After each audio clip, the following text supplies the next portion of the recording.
Okey, jom kita mulakan.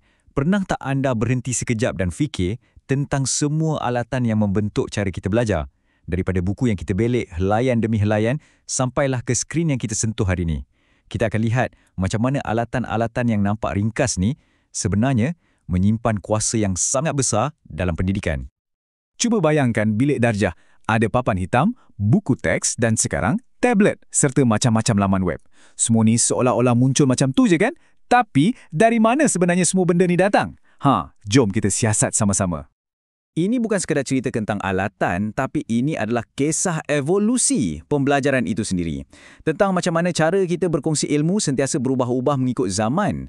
Jadi untuk faham semua ni, kita kena mula dari yang paling asas dulu. Okey, pertama sekali jom kita fahamkan konsep utamanya. Apa sebenarnya yang kita maksudkan bila kita sebut media pengajaran ni? Bunyi macam formal kan? Tapi sebenarnya simple je. Senang cerita, ia adalah apa-apa sahaja benda, tak kisahlah sama ada kita boleh pegang macam buku atau kita tengok kat skrin macam video yang membantu guru mengajar dan pelajar untuk faham. Tujuannya cuma satu, nak jadikan pembelajaran tu lebih jelas, lebih mudah dan mestilah lebih menarik. Jom kita undur masa sekejap. Kita kembali ke era di mana semua alatan belajar tu kita boleh sentuh, kita boleh rasa, kita boleh pegang. Zaman pembelajaran yang betul-betul maujud di depan mata. Dalam dunia pendidikan, alatan macam ni ada nama khas sikit, objek sebenar. Tapi jangan risau, maksudnya mudah je. Ia adalah apa-apa sahaja benda fizikal yang kita boleh ambil, belek dan periksa dengan tangan kita sendiri. Mesti anda ingat semua ni kan? Buku teks yang berat tu, carta bergambar yang cikgu tampal kat dinding kelas, gambar-gambar dan mungkin juga model rangka manusia yang ada dalam makmal sains tu. Benda-benda inilah yang menjadi asas pengalaman belajar kita dulu.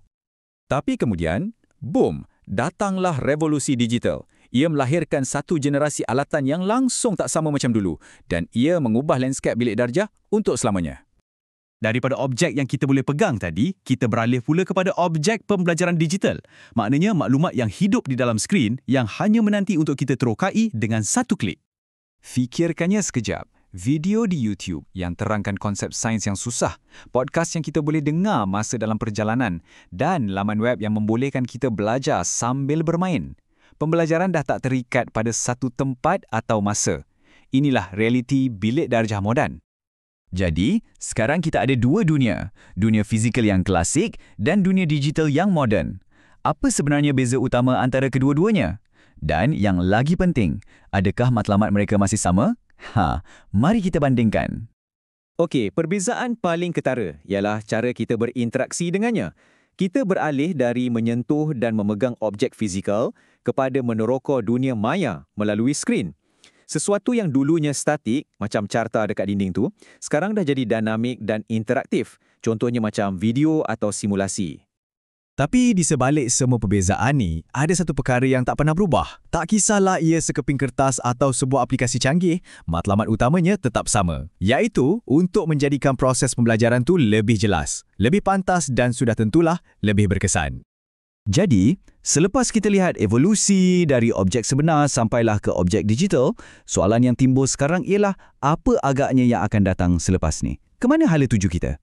Dan ini membawa kita kepada satu kesimpulan yang sangat penting. Mungkin alat terbaik tu bukanlah yang paling canggih atau paling baru, tapi alat yang paling berkesan untuk tugasan yang kita nak buat. Jadi persoalannya bukan lagi apa alat seterusnya, tetapi dah beralih kepada bagaimana kita nak gunakan semua alat yang ada ni dengan lebih bijak. Fikir-fikirkan.